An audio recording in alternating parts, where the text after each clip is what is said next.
그럼 안녕하십니까. 사랑 전문 변호사 조미연입니다. 요즘 의뢰인들 많이 오시는데 오신다고 해가지고 다들 반드시 이혼을 하셔야 되는 건 아니거든요. 저한테 오실 때는 꼭 이혼을 안 해도 남편과 좀 갈등이 있을 때 다녀가셨으면 좋겠어요. 이혼 전문 변호사를 만난다고 하는 것 자체가 너무 무게감이 있으시니 저한테까지 오시는 데는 사건이 굉장히 많이 나빠졌을 때야 저한테 오시거든요. 그러지 마시고 우리가 약간 갈등이 있는데 이거를 어떻게 잘 해결해 볼 수 없을까, 또는 이렇게 그냥 놔두면 그 끝단은 어떻게 될까, 이런 정도의 고민이 드시면 한번 다녀가시면 좋을 것 같습니다. 요즘 오시는 의뢰인들한테 제가 저희 법인만의 특별한 서비스가 있다, 그렇게 해서 많이 저희가 도와드리는 게 저희 법인에만 심리 상담하는 서비스를 저희가 따로 제공해 드리고 있습니다. 제가 이렇게 서비스를 하게 된 데는 여러 가지 이야기가 있는데요. 이혼 사건만큼 당사자가 심리적으로 힘들어하는 사건이 없는 것 같아요. 이혼 사건이라 하는 거는 관계성의 충돌이거든요. 그러니 그 관계에서 오는 스트레스가 대단히 힘드신 것 같아요. 후임일 때는 그 얘기를 계속 제가 들어드렸어요. 근데 제가 듣는 건 문제가 아닌데 저는 이제 심리 전문가가 아니잖아요. 그러니 어떤 것도 조언을 해드릴 수 없는 거죠. 그래서 좀 되게 안타까웠고, 그런 와중에 진짜 전문가를 만나서 그런 분들 도와드릴 수 있게, 소송에 좋게 영향을 미칠 수 있게 했으면 좋겠다는 생각으로 되게 오랫동안 기도했거든요. 근데 저를 도와주실 수 있는 전문가가 뿅 나타나신 거죠.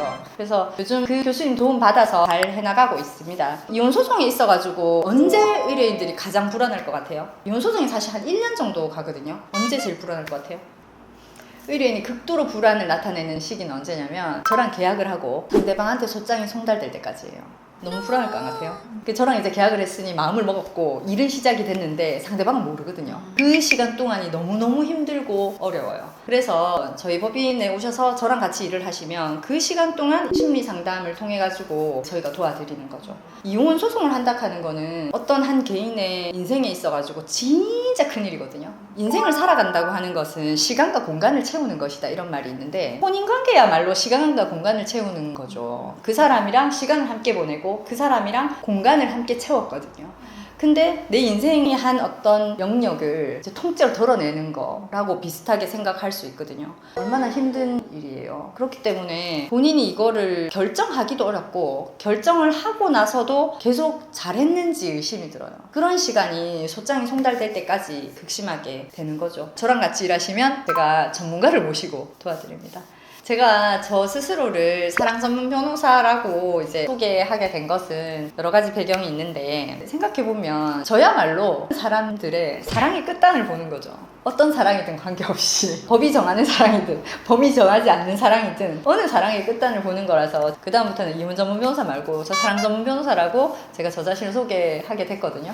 근데 많이들 웃으시더라고요. 그거는 무슨 전문인데, 제가 사실은 이혼 전문 변호사잖아요. 제가 하는 사건들이 이혼을 하지 않는 방향으로 계속 결론이 나는 거예요. 그래서 그 시기에 저는 또 내가 내 일을 잘 못하는 건가? 이런 생각이 들어서 약간 정체성에 고민이 있었던 적이 있었거든요. 실제로 그렇게 돼버리니까 어렵더라고요. 큰 틀에서 보면 그 두 분이 이혼을 안 한 게 잘 된 거잖아요. 이혼까지 가기 전에 어떤 갈등의 단계가 있습니다. 부부라면 누구든 갈등이 있잖아요. 근데 그 갈등의 단계가 조그마한 갈등일 때는 서로가 조금씩 양보하고 이해하고 그렇게 하면 갈등의 크기를 더 키워나가지 않을 수 있는데, 양쪽이 다 갈등의 크기가 작을 때 서로 외면하면 결국 이 갈등이 커져가지고 그 끝단에는 소송을 하게 되는 상태가 되더라고요. 한 10년 차가 넘어가니까요, 패턴이 약간 보이더라고요. 그래서 어떻게 하면 이혼까지 가지 않고 잘 정리할 수 있겠는지 어느 순간 약간 보이게 돼가지고, 본인이 겪고 있는 갈등이 너무 극심하고 갈등이 끝이 날 것 같지 않고 힘드니까 마치 이혼해야 될 것 같잖아요. 답이 없으니까. 그래서 저한테 오셨는데 갈등의 양상을 좀 도와드리고 제가 모시고 있는 교수님의 도움을 받고 그러면서 이 두 부부가 대화를 할 수 있게 됐어요. 대화. 서로 이야기를 주고받을 수 있게 되면서 이혼에 이르지 않게 되는 거를 봤습니다. 물론 제가 원래 하던 일은 열심히 하고 있습니다. 소송을 해가지고 제 의뢰인이 원하는 것을 얻어드리는 것은 여전히 열심히 하고 있고 잘하고 있습니다.